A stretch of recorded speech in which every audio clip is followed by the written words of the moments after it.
All right, now the Kuminga piece of this. Let's circle back to Kuminga. The another option is to showcase Kuminga.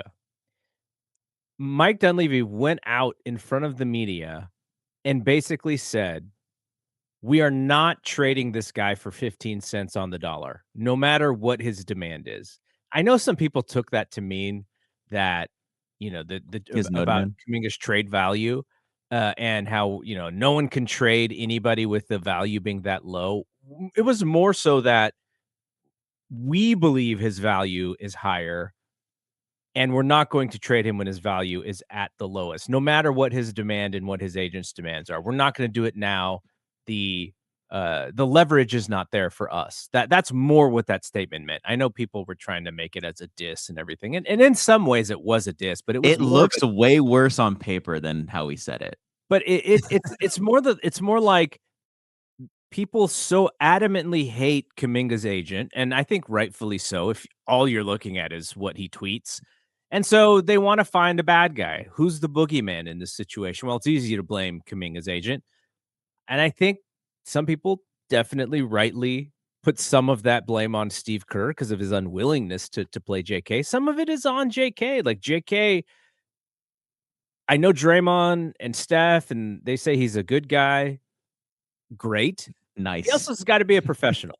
He also has to figure out, how do I need to do the things that will get me playing time, because my trade value is in the tank, and me talking the team out of playing me in Oklahoma City, that does not look good to other teams. Maybe he did have a little twinge in his back, No way. but he's a young guy and he's had back injuries before. It's just the timing of that was not great. The PR around that was not great. So some of this is on JK.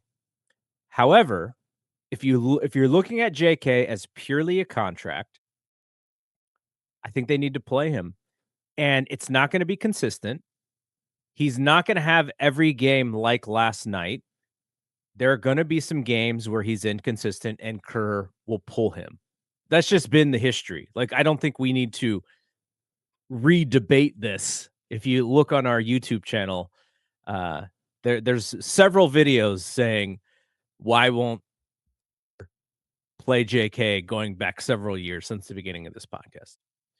But I do think that they need to get him in the game because he changes the speed of that team, and you can see the bench get behind him. They want so badly for this dude to succeed, and it just raises the energy on the team.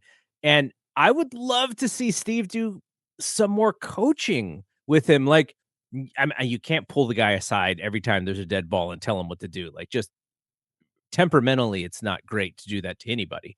But there are opportunities there to where, hey, if JK's not doing something wrong or not doing something right, he shouldn't have to guess whether he's doing the right thing or the wrong thing. The coach is right there, Draymond's right there, Steph is right there. There are opportunities to coach him on the court too. Because it's not like other guys aren't holding the basketball. Like, how often have you seen a Quentin Post uh very premeditated post move and the ball gets stolen, or he shoots it wide, or like, you can see he's a young guy too, and he's trying to do some things for his own game that don't really fit in the rhythm of the offense. And he may be getting pulled in some of those cases, but you don't see him kind of being on Steve Kerr's bad side like JK has been. So I think they need to play him. I think they need to give him 15 to 20 minutes a game to see what he can do. Because if he shows that he is helping that team when they are in need, I think that ups his trade value even to somebody like the Kings. But if they don't play him and they are basing this upcoming trade deadline on whether or not his current value is going to get the job done, we know that it's not. So then they look like the bad guy and a team unwilling to do what it takes to get Steph the right players. So there's this interesting rock and hard place scenario with the Warriors. And I think the right thing to do is to play JK, because if JK doesn't play well, then you have it out there that says, "Hey, we wanted him to do well. He didn't play well. His trade value has tanked. It's not only our fault." And I think that would be the right thing.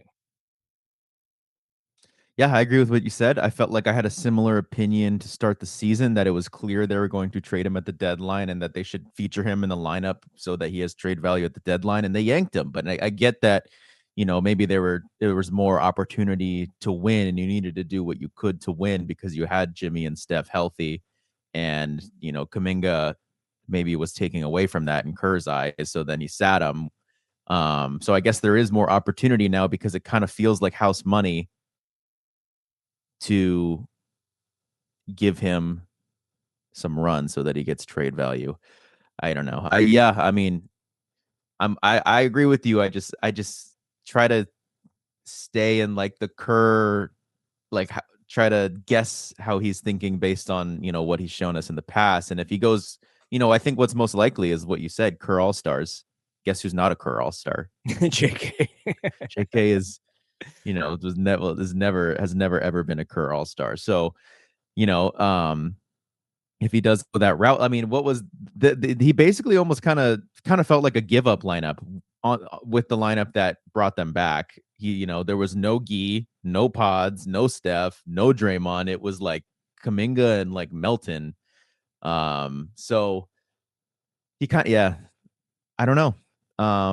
Think yeah, they should give him the opportunity and they should feature him so he gets up to trade value, but I just feel like I can't. I just I'm waiting for what the coach does.